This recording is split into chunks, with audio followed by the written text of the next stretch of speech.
अखिलेश यादव जी ने अपने कार्यालय का उद्घाटन आजमगढ़ में किया हुआ है, जहां पर पंडितों से पूजा न कराकर एक मौर्य समाज से पूजा कराया हुआ है।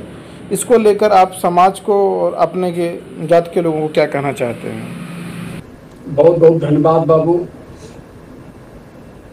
खास तौर से अपने श्रोता साथियों को, हमारे SC ST OBC के लोग ही सुनते ही हैं। खास तौर से संदेश OBC समाज में जाना चाहिए और माननीय अखिलेश यादव जी का अंतःमन से, हृदय की गहराई से मैं धन्यवाद भी करता हूं, साधुवाद भी करता हूं कि आपने अपने शिक्षा को सार्थक किया जी। माननीय अखिलेश यादव जी ने जो कार्य किए हैं जी किसी के विरुद्ध नहीं है, लेकिन मानवता हित में जी इन्होंने बहुत बड़ा कदम उठाया।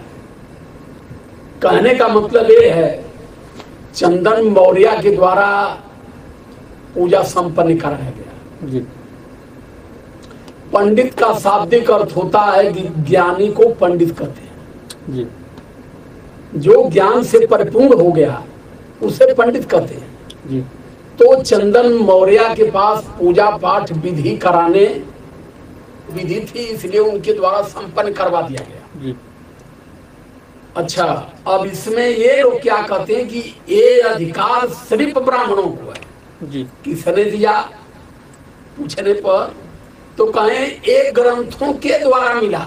जी तो ग्रंथ किसने लिखा? जी तो एक जन कहे कि वेद व्यास ने भागवत लिखा। जी वेद व्यास मल्लाहपुर से थे, शूद्र समाज से थे। भागवत में कहाँ लिखा हुआ है कि केवल भागवत कथा ब्राह्मण ही करेंगे? देखिए, धन्यवाद लायक माननीय अखिलेश जी काम किए हैं। जी और दूसरी चीज, उन्होंने मनोवादी और ब्राह्मणवादी व्यवस्था को समझा है। जी अब यहाँ मैं ब्राह्मणों की बात नहीं कर रहा हूँ। जी मनोवादी, ब्राह्मणवादी और ब्राह्मण, तीनों में बहुत अंतर है। जी हम सबको मानव मानते हैं, जी सबको इंसान मानते हैं, जी लेकिन हम उसकी बात कर रहे हैं जो ये कह रहा है कि हम मानव कुल में श्रेष्ठ हैं। जी वो मनवादी मानसिकता का व्यक्ति है और इस देश में पाखंड पैदा करके देश को और पिछड़े समाज को बर्बाद कर रहा है। तो माननीय अखिलेश यादव जी ने इस व्यवस्था परिवर्तन के मोमेंट में जी एक कदम आगे आपने बढ़ा है। इसके लिए मैं धन्यवाद दूंगा और पूरे प्रदेश भर के, खास तौर से मैं अपने समाज के लोगों को, चूंकि अपना समाज, आपका समाज, तुम्हारा समाज, ये हम लोगों को कहना नहीं चाहिए, क्योंकि हमारा एक समाज है, मानव समाज। और मैं पूरे मानव समाज को कह रहा हूं कि घर का गृह प्रवेश हो, बच्चे का मुंडन हो, शादी हो, विवाह हो, इसको मनोवादी तरीके से करना बंद कर दीजिए। तमाम यादव समाज में, मौर्य समाज में, हर समाज के लोग शादी विवाह कराने के लिए, कथा कराने के लिए, आपका घर का घर भोज कराने के लिए, गृह प्रवेश कराने के लिए, इनसे अच्छे अच्छे विद्वान हैं। आप लोग अपने से कराइए। माननीय अखिलेश यादव जी ने यादव समाज के लिए बहुत बड़ा इन्होंने संदेश ये दिया है कि बिना ब्राह्मण का भी गृह प्रवेश हो सकता है।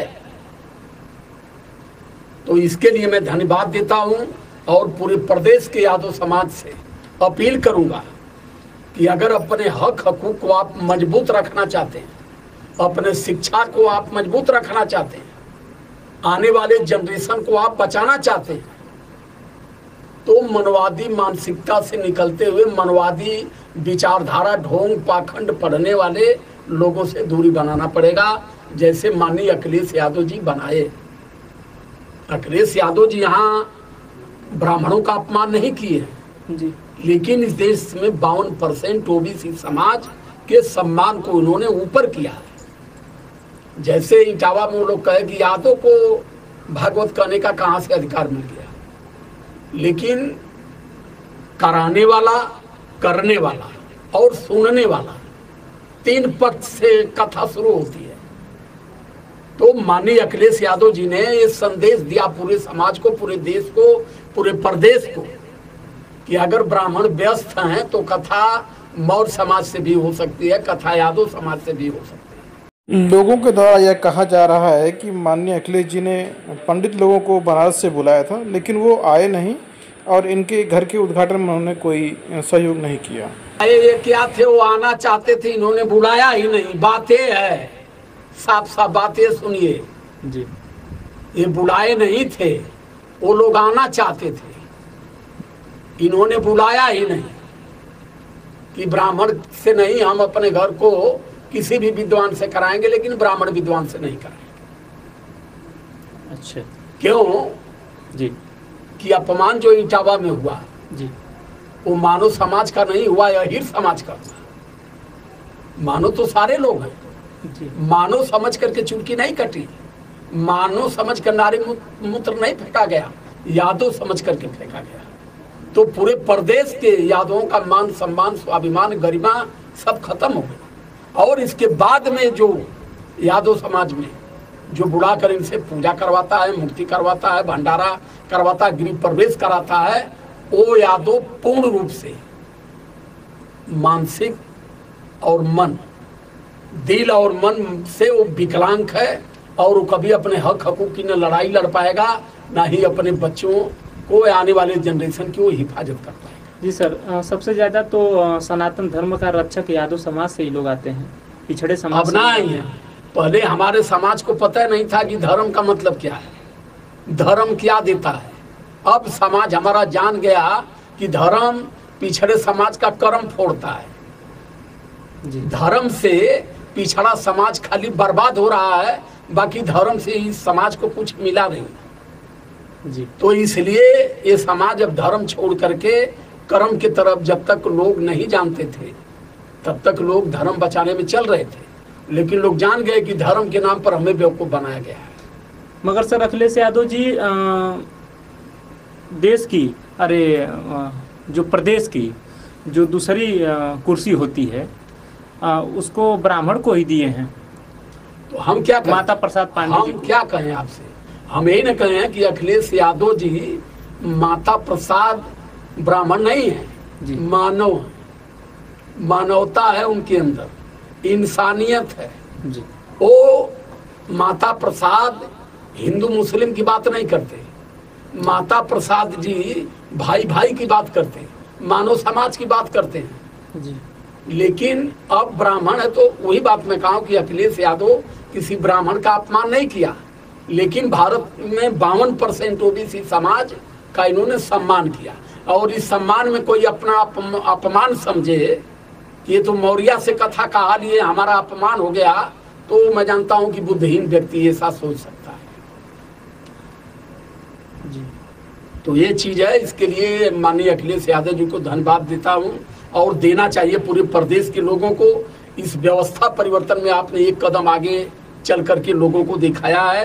खास तौर से मैं अपने यादव समाज से अपील पूर्वक कहूंगा कि आप इनसे दूरी बना लीजिए। क्यों कि अगर आप इनसे दूरी नहीं बनाएंगे तो अब आपका कल्याण होने वाला नहीं है, अब आपका कुछ बचेगा ही नहीं है, कुछ नहीं छोड़ेंगे। ये बार बार संविधान बदलने की बात करते हैं, बार बार आरक्षण का विरोध, आरक्षण के द्वारा जो रिजर्व सीट बनाई गई, एससी के लिए ये है, एसटी के लिए ये है, बैकवर्डों के लिए, भारत में 52% बैकवर्ड समाज है ना, तो संविधान 52% बैकवर्ड को एमपी, एमएलए, प्रधान, प्रमुख, आईएएस, पीसीएस बनने का अधिकार देता है। तो इसलिए आरक्षण का विरोध कर रहे हैं कि देश में 52% में यादव हैं, पटेल हैं, मौर्य हैं, माझी हैं, मल्लाह हैं, राजभर हैं। अगर ये संविधान को खत्म कर दिया जाता तो 52% का अधिकार ही खत्म हो जाएगा। तो अगर आप उनसे सटे रहेंगे तो संविधान पक्का खत्म कर देंगे। सिर्फ मेरी बात है। दूसरी चीज, उनके यंत्र मंत्र तंत्र में कोई शक्ति नहीं है कि आपको स्वर्ग दिला दे और नहीं स्वर्ग से निकाल के नरक भेज दे। समाज हो, एससी समाज हो, एसटी समाज है, सभी लोगों से कह रहा हूं कि कृपया कांवर ले जाना बंद कर दे। कांवर ले जाने से, पानी ढोने से, पानी चढ़ाने से आपका नुकसान छोड़ फायदा नहीं हो सकता।